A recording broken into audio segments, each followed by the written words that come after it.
Hi guys, welcome back to Ram Brahma short video.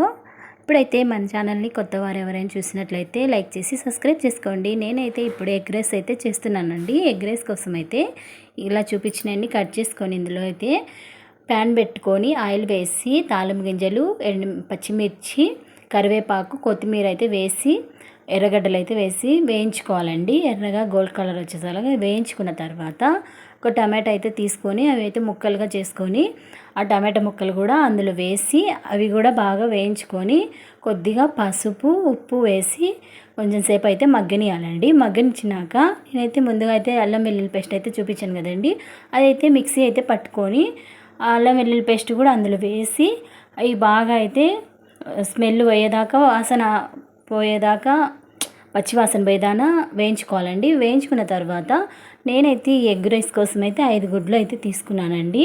మీరు ఎక్కువ కావాలనుకుంటే ఎక్కువ అయితే తీసుకోండి. నేనైతే 5 గుడ్లు అయితే తీసుకున్నా.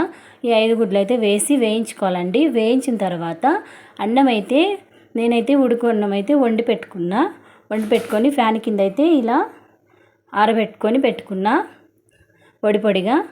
దీంట్లో అయితే 2 స్పూన్ల కారం అయితే వేసి వేయించుకోవాలండి. వేయించుకున్న తర్వాత ఇప్పుడైతే ఇదంతా బాగా కలుపుకోవాలి, వేయించుకున్న తర్వాత ఇంకా ఇప్పుడు అన్నం పొడి పొడిగా ఆరిపోయింది కదండి, అన్నం ఆరబెట్టుకున్నాం కదండి, అన్నం అయితే అందులో వేసి బాగా వేయించుకుంటే ఎగ్ రైస్ అయితే రెడీ అయిపోతుందండి. నేనైతే ఇలా చేసిన అండి.